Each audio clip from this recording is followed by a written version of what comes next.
Hello बच्चों, how are you? It's me Deepak Kumar. और आज जैसा कि आप थंबनेल देख रहे हैं, आज बहुत ही इंपॉर्टेंट वीडियो हम लोग लेकर आए हैं स्पेशली उन बच्चों के लिए जो अभी तक कुछ भी तैयारी नहीं की है ना, जिनका कुछ भी प्रिपरेशन नहीं है और अगर वो बोर्ड एग्जाम को पास करना चाहते हैं तो ये वीडियो उनको लिए काफ़ी यूजफुल होगा। अगर ये वीडियो वो कंप्लीट तक देख लेते हैं तो उनका मैं दावे के साथ कह सकता हूँ कि इससे बाहर फिजिकल केमिस्ट्री से क्वेश्चन नहीं पूछा जाएगा। और जहाँ तक बात है फिजिकल केमिस्ट्री, तो आपको याद रखना है कि 27 से 30 मार्च तक किसी भी बोर्ड के एग्जामिनेशन में इससे क्वेश्चन रहेगा है ना। और यहाँ पे हम लोग एमसीक्यू के साथ साथ शॉर्ट क्वेश्चंस को भी लेकर आए हैं। एमसीक्यू क्वेश्चंस भी हैं और शॉर्ट क्वेश्चन। कोशिश मैं करूँगा कि आपको कंप्लीट फिजिकल केमिस्ट्री का जितना भी हो सके सारा क्वेश्चन जो जो भी आता है उससे आपको करवा दूँ, है ना। तो हम लोग इसको स्टार्ट करते हैं। और जो भी बच्चे 2025 एग्जामिनेशन देने वाले हैं बोर्ड के लिए, उनके लिए तो बहुत ही अच्छा है। और चलिए, पढ़ाई आप कहीं से भी करें लेकिन तैयारी आपका यही चैनल करवाएगा, ये आपको गारंटी देते हैं। और इसके बाद भी मैं कोशिश करूंगा कि आपको तुरंत जितना जल्द हो सके ऑर्गेनिक केमिस्ट्री का सीरीज भी लेके आऊँ। जैसे ये फिजिकल केमिस्ट्री का सीरीज नंबर 1 है, ये कुछ आपका लिए यूजफुल होगा। फिर ऑर्गेनिक, फिर इनऑर्गेनिक, इस तरह से सीरीज कंटिन्यू आता रहेगा। तो चलिए हम लोग स्टार्ट करते हैं वीडियो को, है ना। पहला क्वेश्चन हम लोग देख लेते हैं कि पहला क्वेश्चन क्या कर रहा है ना। पहला क्वेश्चन आपका स्क्रीन पे दिख रहा होगा। Question, what is the unit of molarity? Molarity का क्या यूनिट होता है आपको पूछ रहा है यहाँ पे। हिंदी में अगर बोलेंगे तो मोलरता की इकाई क्या है। तो मोलरता की इकाई क्या है, आप लोग अगर पढ़े हैं मोलरता के बारे में पढ़े होंगे तो मोलरता जिसको हम लोग कैपिटल एम से रिप्रेजेंट करते हैं, आप पढ़े होंगे। और कैपिटल एम क्या होता है आपको पता है, number of moles of solute, जिसको बी से दिखाते हैं, volume of solution in litre, यानी इसका मोल पर लीटर, है ना, यही यूनिट होता है। तो क्या कौन सा ऑप्शन होगा, तो ऑप्शन नंबर ए, है ना। हिंदी और इंग्लिश दोनों मीडियम में दिया गया, तो दोनों तरह के मीडियम के बच्चे, कुछ बच्चों को क्या होता है हिंदी समझ में नहीं आता तो इंग्लिश देख लेंगे, कुछ बच्चों को इंग्लिश समझ में आता है हिंदी नहीं आता, तो दोनों आप देख सकते हैं, दोनों ही वर्सन में बनाया गया है। तो इसका करेक्ट आंसर क्या हो जाएगा, मोल पर लीटर। मोल पर केजी किसका यूनिट होगा, तो आपको पता होना चाहिए किसका यूनिट हो जाएगा, मोललिटी का होना चाहिए। और यहाँ पे एक मोल दिया है, मोल किसका यूनिट होता है बच्चों, तो आपको पता होगा ये अमाउंट ऑफ सब्सटेंस, है ना। कोई भी पदार्थ की मात्रा को रिप्रेजेंट करने के लिए हम लोग किसका यूज करते हैं, मोल का यूज करते हैं। तो ये तीनों यूनिट आपको बता दिया गया, लेकिन यहाँ पे करेक्ट ऑप्शन कौन सा होगा, तो मोल पर लीटर। ठीक है, बात समझ में आया, मोललिटी। ठीक, चलिए इसके बाद अगर हम लोग बात करते हैं आगे का क्वेश्चन क्या है, तो आगे का क्वेश्चन हम लोग देख लेते हैं। देखिए क्वेश्चन आपके सामने ये है कि what do you mean by electrochemical cell. ये क्वेश्चन भी बहुत बार एग्जाम में पूछा गया है कि विद्युत रासायनिक सेल से आप क्या समझते हैं, किस तरह के सेल को विद्युत रासायनिक सेल कहते हैं। तो आपको याद रखना है, विद्युत रासायनिक सेल एक तरह का डिवाइस होता है जिसके द्वारा हम लोग क्या करते हैं, तो केमिकल एनर्जी, है ना, केमिकल एनर्जी जो होता है यहाँ पे, केमिकल एनर्जी से इलेक्ट्रिकल एनर्जी में कन्वर्ट होता है। यानी ये केमिकल एनर्जी को इलेक्ट्रिकल एनर्जी में बदलने का काम करता है। तो आपको याद रखना है, what do mean by electrochemical cell. Electrochemical cell is a device, it is a device which convert, क्या बोलेंगे, विच कन्वर्ट क्या, तो केमिकल एनर्जी, कौन सा energy, chemical energy into electrical energy. Chemical energy को किस में चेंज करता है, तो आपको याद रखना है इलेक्ट्रिकल एनर्जी में चेंज करने का काम करता है विद्युत रासायनिक सेल। और इसी का एक जस्ट अपोजिट होता है जिसको हम लोग क्या बोलते हैं, तो उसको भी याद रखना है, एक होता है इलेक्ट्रोलाइटिक सेल। कौन सा सेल बोलते हैं हम लोग, इलेक्ट्रोलाइटिक सेल। वो क्या करता है, तो इलेक्ट्रिकल एनर्जी को किस में चेंज करता है, वो केमिकल एनर्जी में चेंज करने का काम करता है। ठीक है, तो चलिए इस तरह से आपके शॉर्ट क्वेश्चंस वगैरह भी करवाए जाएंगे, है ना, यूजफुल। तो आप इस वीडियो में बने रहेंगे और कोशिश कीजिएगा कि वीडियो को अंत तक देखें और सारे क्वेश्चन का प्रैक्टिस खुद से करने की कोशिश कीजिएगा, तब बहुत ही ज़्यादा बेनिफिट होगा आपको। चलिए इसके बाद नेक्स्ट क्वेश्चन देखते हैं हम लोग। Which of the following is the correct order in which metal displace each other from the salt solution of their salt, है ना। ये क्या बोल रहा है, इसको हिंदी में हम लोग पढ़ लेते हैं, निम्नलिखित में से, है ना, निम्नलिखित में से, चलिए पेन ले लेते हैं हम लोग, निम्नलिखित में से कौन सा क्रम है जिसमें धातुएं अपने लवणों के विलयन से एक दूसरे को विस्थापित करती है।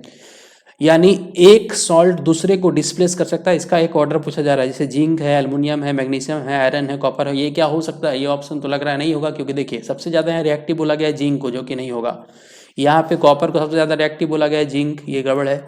बीच में मैग्नीशियम, एल्युमिनियम, सबसे ज़्यादा रिएक्टिव कौन होगा, तो इसका ऑर्डर क्या हो जाएगा, इसका सही ऑर्डर होना चाहिए मैग्नीशियम सबसे ज़्यादा, फिर एल्युमिनियम होगा, फिर कौन होगा, जिंक होगा, फिर कौन होगा, आयरन होगा, फिर कॉपर होगा, है ना। यानी मैग्नीशियम का जो सॉल्ट होगा वो सारे, अगर मैग्नीशियम मेटल लेते हैं हम लोग, इसका जितना भी सॉल्ट होगा सारे को डिस्प्लेस कर सकता है ये मैग्नीशियम। उसी तरह से एल्युमिनियम अगर लेंगे तो एल्युमिनियम इस तीनों के सॉल्ट को डिस्प्लेस कर सकता है। तो इसका करेक्ट ऑप्शन कौन सा हो जाएगा, ये ऑर्डर किसमें है, तो ऑप्शन नंबर सी।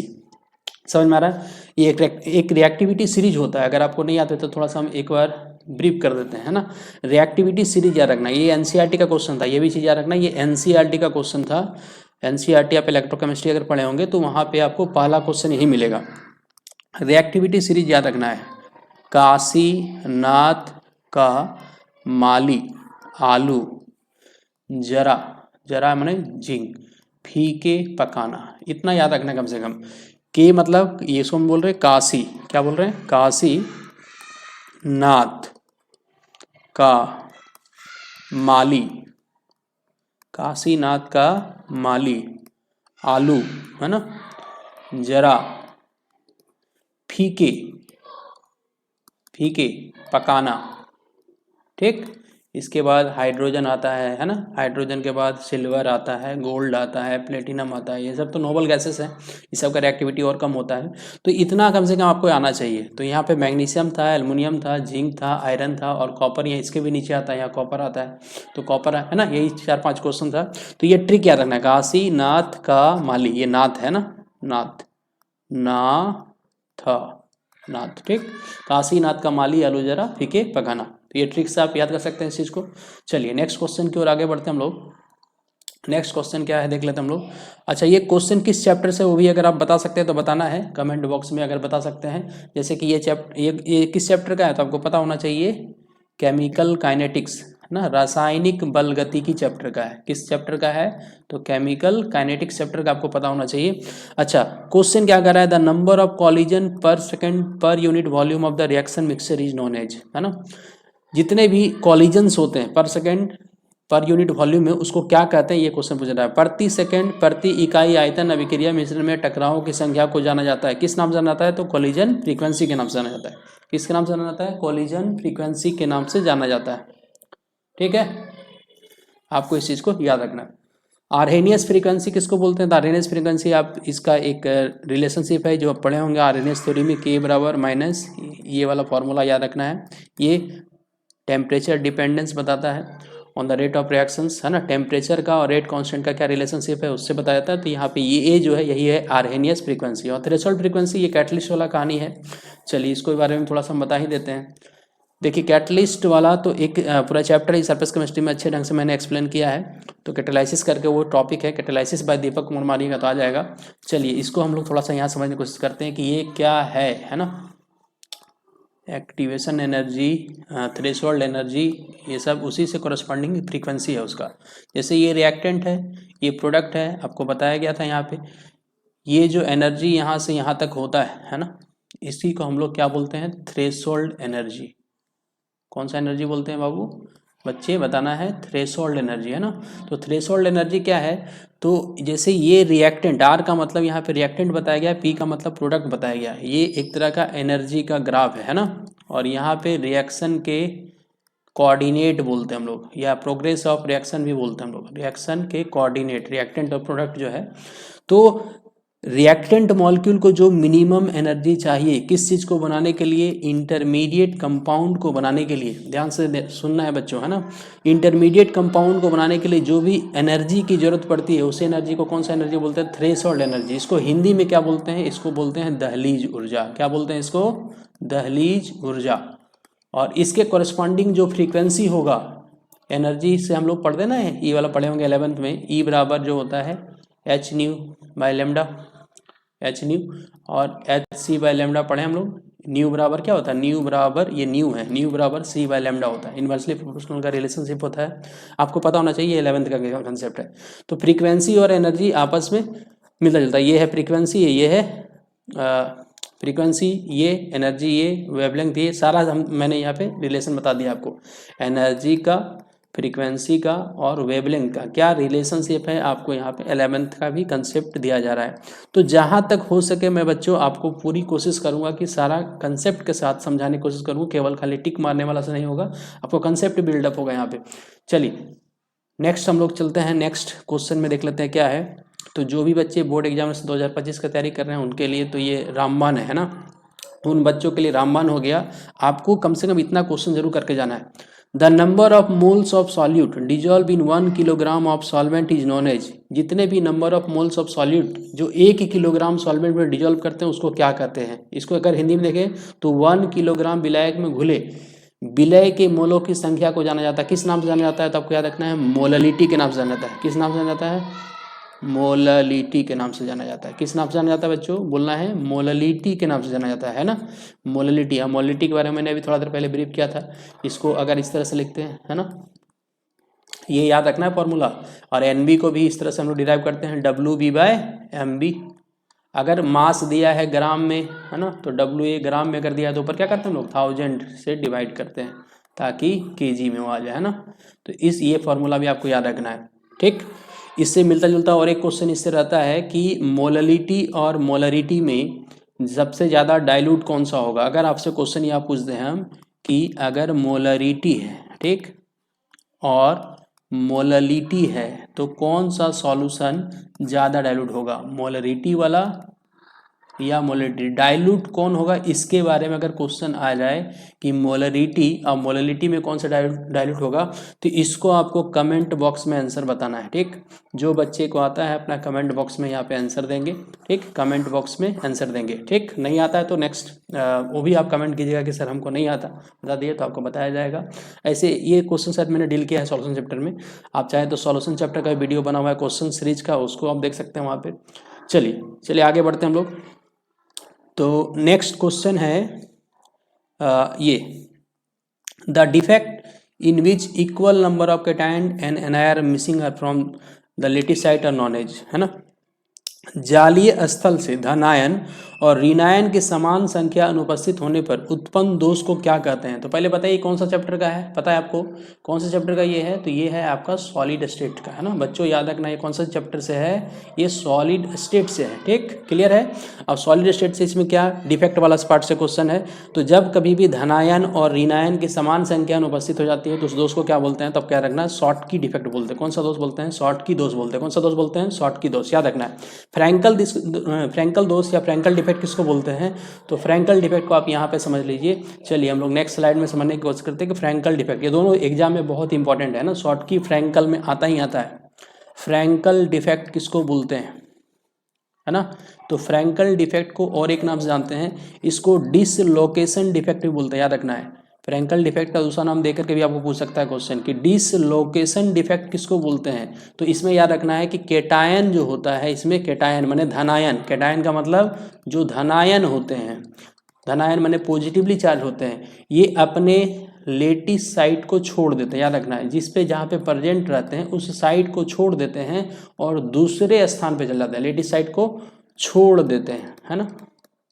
क्या करते हैं, छोड़ देते हैं और दूसरे स्थान पे चले जाते हैं, गायब नहीं होते वहाँ से, दूसरे स्थान पे चले जाते हैं, दूसरे स्थान पे चले जाते हैं। तो ये डिफेक्ट आता है, याद रखना है इस चीज़ को, दूसरे स्थान पे चले जाते हैं, ठीक। तो अगर हम पूछें इसमें, तो इसमें डेंसिटी, आपका डेंसिटी का जो कंसेप्ट है यहाँ डेंसिटी सेम रहता है। लेकिन अगर आपसे यही क्वेश्चन पूछ दे कि शॉर्टकी डिफेक्ट और फ्रैंकल डिफेक्ट में डेंसिटी किसका किसका घटता है, शॉर्टकी में है कि फ्रैंकल में, तो आप क्या रखना है, शॉर्टकी जो डिफेक्ट है ना, शॉर्टकी डिफेक्ट, छोटकी नहीं, शॉर्टकी डिफेक्ट में डेंसिटी घट जाता है। डेंसिटी इसमें क्या होता है, शॉर्टकी डिफेक्ट में घट जाता है, आपको याद रखना है इसी तरह से। तो शॉर्टकी डिफेक्ट फ्रैंकल डिफेक्ट दोनों बहुत इंपॉर्टेंट है, आपको करना है इस चीज़ को। चलिए नेक्स्ट हम लोग चलते हैं नेक्स्ट स्लाइड में। नेक्स्ट स्लाइड में देखिए आपके सामने क्वेश्चन है ये, हाँ, what is the rank for face centred cubic unit. Rank कहने का मतलब आपसे पूछ रहा है कि फेस सेंटर्ड में कितने नंबर ऑफ एटम्स होते हैं, है ना। तो जो बच्चे अभी 12th में पढ़ रहे हैं उनके लिए भी ये वीडियो काफ़ी इंपॉर्टेंट होता है। जो बच्चे 12 में पढ़ रहे हैं, चूँकि पहला चैप्टर सॉलिड स्टेट है, स्पेशली अगर बिहार बोर्ड के बच्चे हैं तो बिहार बोर्ड में आपको ये पहला चैप्टर ये सॉलिड स्टेट पढ़ना होता है। सीबीएसई से रिलेटेड है, लेकिन आपका एक चीज़ याद रखना है, सीबीएसई से रिलेटेड है, लेकिन नीट और जेई में इसको सिलेबस को रखा गया है, नीट और जेई में सॉलिड स्टेट को आपको पढ़ना होता है, ठीक। तो उसके लिए इंपॉर्टेंट हो जाता है। रैंक पूछेगा तो रैंक कितना होता है एफसीसी के लिए, तो एफसीसी के लिए आपको याद रखना है 4, कितना होता है, एफसीसी के लिए 4। अगर बीसीसी के लिए बात करेंगे तो बीसीसी में रैंक कितना होता है, 2। सिंपल क्यूबिक, जिसको प्रिमिटिव यूनिट सेल भी बोलते हैं, प्रिमिटिव यूनिट सेल भी बोलते हैं, इसमें कितना होता है, तो इसमें रैंक होता है इसका 1। अगर ईसीसी बोल दे, ईसीसी बोल दे तो इसमें भी कितना होता है, 2। ठीक, ईसीसी का मतलब end centred cubic unit cell, BCC का मतलब body centred cubic unit cell, simple cubic primitive unit cell. ठीक, इसके अलावा आपको इससे क्वेश्चन और भी रह सकता है, तो उससे थोड़ा हम लोग डिटेल देख लेते हैं। ठीक, जैसे कंट्रीब्यूशन करके क्वेश्चन आपका बन सकता है, तो ये चीज़ समझना है। जैसे फेस पे जो एटम अगर रहते हैं, है ना, तो फेस वाला एटम का कंट्रीब्यूशन कितने का रहता है, तो आपको याद रखना है हाफ का। बॉडी पे अगर कोई एटम प्रेजेंट रहता है तो उसका कंट्रीब्यूशन कितने का रहता है, 1 का। अगर कोई एंड पे रहता है, एंड मतलब कोई एक दो अपोजिट, तो इस पर भी कितना रहता है, हाफ। और अगर एज पे कोई एटम रहता है तो इसका कंट्रीब्यूशन कितने का होता है, हाफ का। तो ये आपके एटम के कंट्रीब्यूशन के बेस पे क्वेश्चन है, एटम के कंट्रीब्यूशन के बेस पे क्वेश्चन होता है। ठीक, याद रहेगा कि नहीं याद रहेगा, इतना याद रखना है। फिर इस चीज़ को हम लोग समझने की कोशिश करते हैं कि इसका मतलब क्या बोला जा रहा है। जैसे कि एक यूनिट सेल होता है, जिसको आपको लोग पढ़े होंगे, है ना, यूनिट सेल में अलग अलग पोजीशन होता है। ठीक, जैसे ये एक यूनिट सेल हो गया, जिसको स्मॉलेस्ट रिपीटिंग यूनिट बोलते हैं क्रिस्टल लैटिस का। कोई भी क्रिस्टल जालिका को बनाने में जो छोटा इकाई होता है उसी को हम लोग बोलते हैं यूनिट सेल। आपको ये क्वेश्चन भी आता है, व्हाट इज यूनिट सेल, तो आपको लिखेंगे स्मॉलेस्ट रिपीटिंग यूनिट। क्या बोलेंगे हम लोग, यूनिट सेल क्या होता है, तो क्या बोलेंगे, smallest repeating unit, repeating unit किसका, of the crystal lattice, of the crystal lattice. अब इसमें क्या क्या पोजीशन बता, जैसे ये फेस बोल रहा है, फेस कहने का मतलब ये वाला पार्ट, जो बीच वाला पार्ट होता है ना, ये बीच वाला पार्ट को फेस बोलते हैं। ये बॉडी, बॉडी कहने का मतलब एकदम सेंटर पे होगा, एकदम सेंटर पार्ट को हम लोग बॉडी बोलते हैं। एंड कहने का मतलब कोई भी दो अपोजिट फेस, जैसे मान लीजिए ये लिए हम लोग, एक पॉइंट ये हो गया और एक पॉइंट इधर का, चलने रहा इंक, ये वाला पॉइंट, ये और ये। ठीक, ये हो गया इंड। और एज कहने का मतलब ये वाला बीच वाला पोजीशन, ये 4 हिस्सों में बटा होता है, इसलिए इसका 1/4। तो बॉडी का 1 का, फेस का 1/2 का, और कॉर्नर का कितना होता है, तो कॉर्नर का आपको याद रखना है 1/8। इसमें एक कॉर्नर छूट गया तो कॉर्नर भी आपको ऐड कर लेना है। कितना कंट्रीब्यूशन होता है इसका, 1/8। क्वेश्चन कैसे रहेगा, जैसे क्वेश्चन बोल देगा एक्स कहाँ पे है, कॉर्नर पे है ना, वाई बोल दिया बॉडी पे है, तो क्या केमिकल फॉर्मूला बनेगा, तो इससे क्वेश्चन इस तरह से पूछता है ना। तो कॉर्नर पे, कॉर्नर कितना होता है 8 इंटू 1/8 मतलब 1 हो गया। बॉडी पे कितना रहता है 1, यानी x1 y1। तो इस तरह के क्वेश्चन आपके एग्जाम में आते हैं, तो इस तरह से भी क्वेश्चन कर लेना है। चलिए नेक्स्ट स्लाइड में चलने की कोशिश करते हैं हम लोग। नेक्स्ट स्लाइड क्या बोल रहा है थोड़ा देख लेते हैं हम लोग। ठीक, अभिक्रिया की दर को किस तरह से हम लोग परिभाषित कर सकते हैं, अभिक्रिया को, रेट ऑफ रिएक्शन को डिफाइन करना है, रेट ऑफ रिएक्शन को किस तरह से डिफाइन करना है, अभिक्रिया के दर को कैसे परिभाषित किया जाता है। तो इंक्रीज इन कंसंट्रेशन, सांद्रता में वृद्धि को करते हैं। डिक्रीज इन कंसंट्रेशन, सांद्रता में कमी को कहते हैं क्या। इंक्रीज और डिक्रीजिंग कंसंट्रेशन मैंने सांद्रता में वृद्धि या कमी को कहते हैं, या नन ऑफ दी। इसमें कौन सा ऑप्शन होगा, तो इसका करेक्ट ऑप्शन हो जाएगा ऑप्शन नंबर सी। सांद्रता में वृद्धि और कमी दोनों, वृद्धि किसका होता है, तो आपको याद रखना प्रोडक्ट का वृद्धि होता है, और कमी किसका होता है, रिएक्टेंट का कमी होता है। ठीक, तो केमिकल काइनेटिक्स में इस चैप्टर को बढ़िया ढंग से पढ़ाया गया, तो उस वीडियो को भी आप देख सकते हैं अगर नहीं देखे हैं तो। चलिए नेक्स्ट के बाद इसके नेक्स्ट क्वेश्चन में चले जाते हैं हम लोग। नेक्स्ट क्वेश्चन क्या है, तो नेक्स्ट क्वेश्चन आपका ये, what do you mean by Raoult's law. Raoult के नियम को आपको यहाँ पे लिखना है। रॉल्ड का नियम क्या होता है, तो रॉल्ड्स लॉ से रिलेटेड भी एक वीडियो बन चुका है। रॉल्ड्स लॉ क्या होता है, इसको हम लोग समझने की कोशिश करेंगे कि रॉल्ड्स का नियम क्या होता है। तो रॉल्ड्स लॉ से तो एक स्पेशल वीडियो ही बन चुका है, तो उसको आप देखिएगा तो ज़्यादा समझ में आएगा। रॉल्ड्स लॉ बात करता है वेपर प्रेशर के बारे में, कि वेपर प्रेशर किसी भी सॉल्यूशन का जो होता है या किसी भी कंपोनेंट का होता है, वो उसके मोल फ्रैक्शन के समानुपाती होता है। यानी जितना ज़्यादा उसका मोल फ्रैक्शन होगा उतना ज़्यादा उसका वेपर प्रेशर होगा। मतलब मोल फ्रैक्शन, मोल प्रभास या मोल अंश जिसको बोलते हैं हम लोग, तो आप उसको इस तरह समझ सकते हैं, है ना। लेकिन कंडीशन क्या है, वेपर प्रेशर बनने के लिए आपको कंडीशन क्या होना चाहिए, कंडीशन ये होना चाहिए कि जो कंपोनेंट होगा वो या तो सॉल्यूट हो या तो सॉल्वेंट हो, है ना, वो वोलाटाइल होना चाहिए। क्या होना चाहिए? वोलाटाइल, यानी वाष्पशील होना चाहिए। वाष्पशील रहेगा तभी तो उसके वेपर बनेंगे।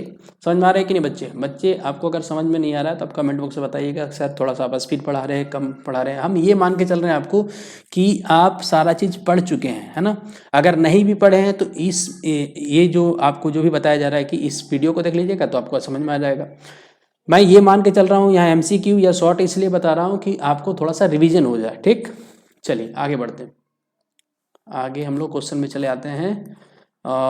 नेक्स्ट क्वेश्चन है, तो इस क्वेश्चन को तो से मैंने डील कर चुका था, फिर से एक बार देख लेते हैं। What is the unit of molarity? Molarity का यूनिट क्या होता है? तो मोल पर लीटर। अगर मोलालिटी पूछता है तो मोल पर केजी, है ना।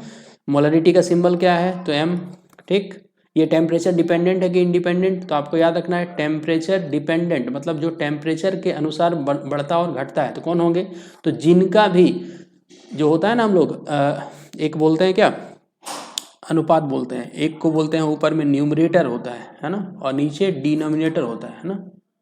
अनुपात में अंश और हर, तो जिसके भी हर में, है ना, जिसके भी हर, ये हर है, जिसके भी हर में वॉल्यूम आ जाए तो वॉल्यूम आ जाएगा, तो वो याद रखना है कि टेम्परेचर डिपेंडेंट होता है। टेम्परेचर क्या होता है? डिपेंडेंट।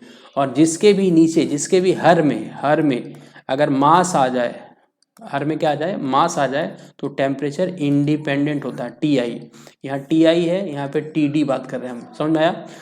क्या बोले? समझ में आया? जिसके भी, याद रखना है, जिसके भी अंश में, जिसके भी अंश में नहीं, हर में अगर वॉल्यूम आ जाए तो वो क्या हो जाएगा? Temperature dependent. और हर में अगर मास आ जाए, है ना, द्रव्यमान आ जाए, तो टेम्परेचर क्या हो जाएगा? इंडिपेंडेंट हो जाएगा। ठीक, ओके, चलिए आगे बढ़ते हैं। नेक्स्ट क्वेश्चन आपके स्क्रीन पे है ये, है ना। Which of the following unit is useful in relating concentration of solution with its vapour pressure? Vapour pressure के साथ कौन सा इसमें यूनिट जो होता है वो सबसे ज़्यादा यूजफुल होता है या उपयोगी होता है? तो पहला ऑप्शन दिया मोल फ्रैक्शन, पार्ट्स पर मिलियन, मास परसेंटेज, मोलालिटी। कौन सा ऑप्शन होगा बताइए आप? मोल अंश, प्रति मिलियन भाग, द्रव्यमान प्रतिशत, मोललता। किस चैप्टर से है? तो सॉल्यूशन चैप्टर से है ना, सॉल्यूशन चैप्टर से है। और ये आपका वेपर प्रेशर से रिलेटेड अभी बात की हम, है ना, उसी से पार्ट है। तो वेपर प्रेशर किससे रिलेटेड था अभी बताएं हम? रॉल्स लॉ, मोल अंश से, है ना। तो option number A is correct. Ppm का यूज हम लोग कहाँ करते हैं?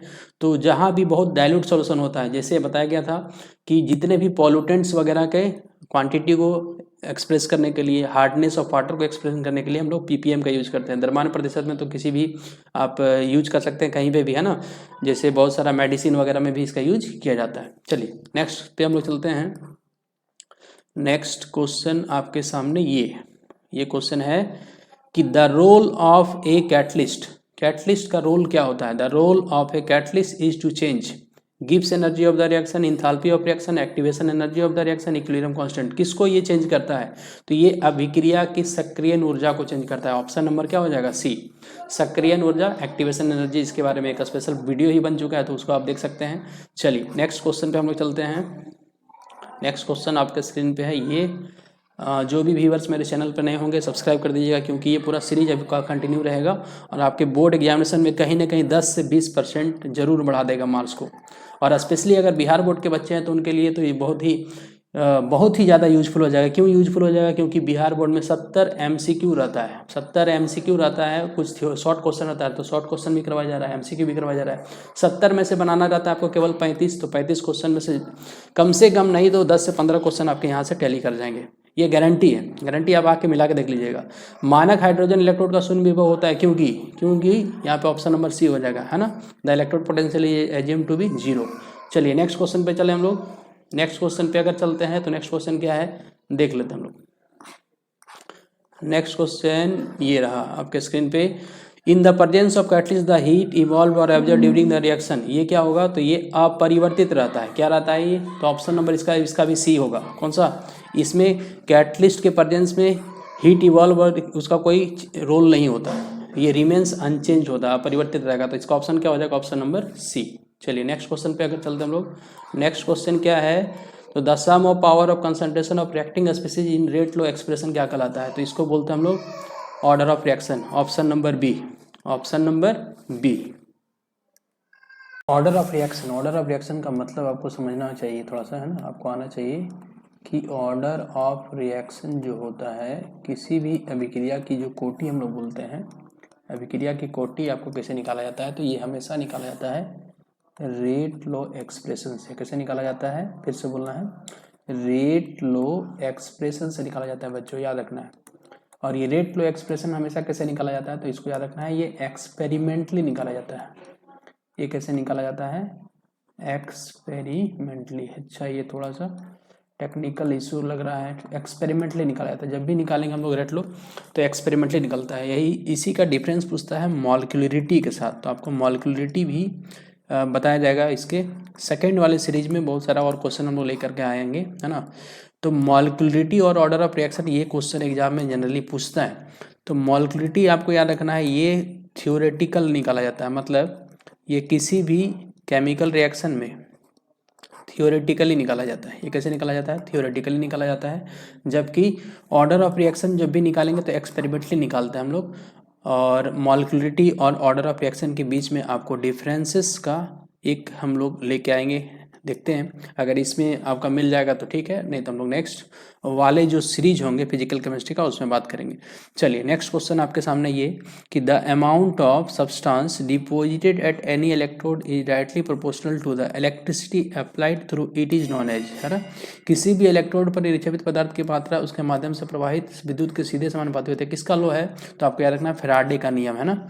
हेनरीज का नियम, रॉल्स का नियम, तो इसके बारे में तो बात किया है कि हेनरीज लॉ सॉलिबिलिटी के बारे में बात करता है, ये वेपर प्रेशर के बारे में बात का। लेकिन फैराडे का नियम क्या बोलता है कि जितना भी आप इलेक्ट्रिसिटी डालोगे, जितना भी आप इलेक्ट्रिसिटी डालोगे उतना ही मास डिपॉजिट होगा। M बराबर Z इंटू आई इंटू टी बोलते हैं। आई वहाँ पे करंट है, टी टाइम पीरियड है, और Z इलेक्ट्रोकेमिकल इक्विवेलेंट बोलते हैं हम लोग, ठीक।